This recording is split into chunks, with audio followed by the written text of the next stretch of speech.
বিসমিল্লাহির রহমানির রহিম। সম্মানিত সুধী, আজকে আমরা আলোচনা করব বায়না দলিল সংক্রান্তে।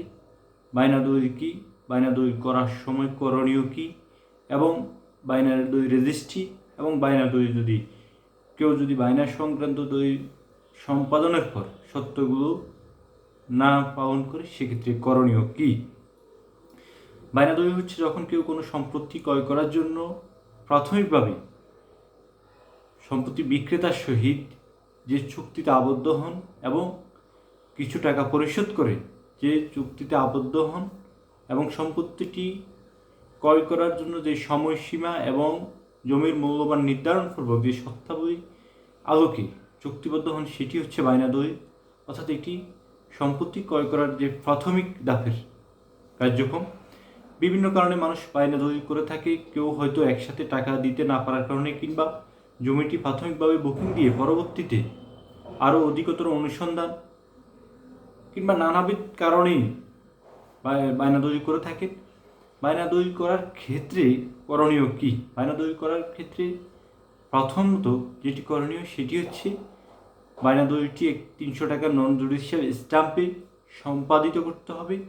উভয় পক্ষের বিস্তারিত বিবরণ এবং উভয় পক্ষের ছবি সম্বলিত যে ডিটটি হবে সেখানে বিক্রেতা এবং ক্রেতার যে সত্যগুলো রয়েছে সেগুলো উল্লেখ থাকতে হবে। জমির মূল্য উল্লেখ থাকতে হবে, জমির তফসিল উল্লেখ থাকতে হবে, সম্পত্তির পরিমাণ উল্লেখ থাকতে হবে, সম্পত্তির যে চৌহদ্দি সেটি উল্লেখ থাকতে হবে। অর্থাৎ যাবতীয় বিবরণ সেখানে লিপিবদ্ধ হবে এবং প্রাথমিকভাবে যে টাকাটি দেওয়া হচ্ছে বায়না বাবদ সেটি কথা উল্লেখ থাকতে হবে এবং অবশিষ্ট টাকা কত সময়ের মধ্যে দেওয়া হবে এবং বায়না চুক্তির যে মেয়াদ সেটি উল্লেখ থাকতে হবে। এখানে একটি বিষয় লক্ষ্য রাখতে হবে, বায়না দলিলটি সম্পাদন করার পরে সম্পাদনের 30 দিনের মধ্যে অবশ্যই সেটি সংশ্লিষ্ট সাব রেজিস্ট্রি অফিসে রেজিস্ট্রি করে নিতে হবে। অর্থাৎ 30 দিনের মধ্যে যদি দলিলটি রেজিস্ট্রি না করে নেওয়া হয়, পরবর্তীতে যদি জমি বিক্রেতা কোনো প্রকার প্রতারণা করে, ফ্রড করে কিংবা জমিটি হস্তান্তর করতে না চায়, সেক্ষেত্রে আইনত প্রতিকার নেওয়া যাবে না। আর 30 দিনের মধ্যে যদি রেজিস্ট্রি না করা হয়ে থাকে কোনো কারণে, তখন জেলা রেজিস্ট্রারের বরাবর অনুমতি নিয়ে বায়না দলিলটি রেজিস্ট্রি করতে হয়। বায়না দলিলের নির্দিষ্ট যে মেয়াদ থাকে সেটি যদি উল্লেখ না থাকে, বায়না দলিলের কোনো যদি মেয়াদ উল্লেখ না থাকে, সেক্ষেত্রে ধরে নেওয়া হয় বায়না দলিলের মেয়াদ হচ্ছে 6 মাস। সাধারণত 1 বছর পর্যন্ত বায়না দলিলের মেয়াদ দেওয়া যেতে পারে।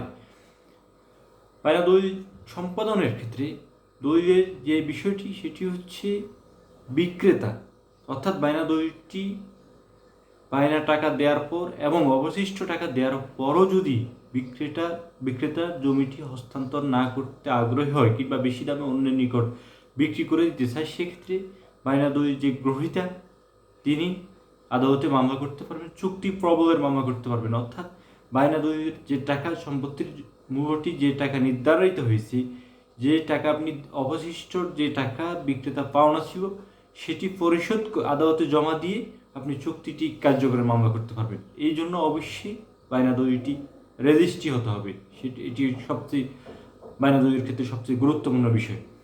বায়না দলিলের ক্ষেত্রে আরও গুরুত্বপূর্ণ বিষয় হচ্ছে সেটি হচ্ছে সম্পত্তির চৌহদ্দি। অর্থাৎ আপনি যে বায়না সম্পাদন করার পরে সম্পত্তিটি যে চৌহদ্দি হয়েছে সেটি বুঝে নিতে হবে। সেখানে ক্রেতা ইচ্ছে করলে একটি সাইনবোর্ড টাঙিয়ে দিতে পারেন। ক্রেতার নাম, সম্পত্তির যে পরিমাণ সেটি বিস্তারিত তফসিল সহ সাইনবোর্ড টাঙিয়ে দিলে যেটি সুবিধা হয়, এই জমি নিয়ে যদি কারো কোনো প্রকার আপত্তি থাকে সেটি আপনাকে জানাতে পারে, কিংবা যথাযথভাবে হস্তান্তর হচ্ছে কিনা সেটি বিষয়ে আপনি ক্লিয়ার হয়ে যেতে পারেন। এখানে একটি বিষয় লক্ষ্য রাখতে হবে, বায়না সম্পাদন করার ক্ষেত্রে যে টাকা আপনি পরিশোধ করবেন, অবশিষ্ট টাকা পরিশোধের জন্য অবশ্যই যথেষ্ট সময় নেওয়া উচিত। অর্থাৎ আপনি যদি 6 মাস বা 1 বছর যদি সময় নিয়ে থাকেন, সেক্ষেত্রে সর্বোচ্চ সময় আপনি শেষ সময় গিয়ে অবশিষ্ট টাকা পরিশোধ করাটা উত্তম। এক্ষেত্রে কোনো প্রকার কনফিউশন কোনো কিছু থাকলে সেটি উদ্ঘাটিত হয়ে থাকবে। আরেকটি বিষয় হচ্ছে, বায়না দলিল করার পরে সাব রেজিস্ট্রি অফিস থেকে উক্ত দলিল সংক্রান্তে এনকাম্বারেন্স সার্টিফিকেট নিতে হবে। অর্থাৎ এই দলিলটি বিগত 12 বছরের মধ্যে কোনো প্রকার কার নিকট হস্তান্তর হয়েছে এবং দলিলটির বর্তমান অবস্থা কি সেটি বিস্তারিত বিবরণ সহ যে সার্টিফিকেট সাব রেজিস্ট্রি অফিস থেকে দেওয়া হয় সেটিও সংগ্রহ করে নিতে হবে।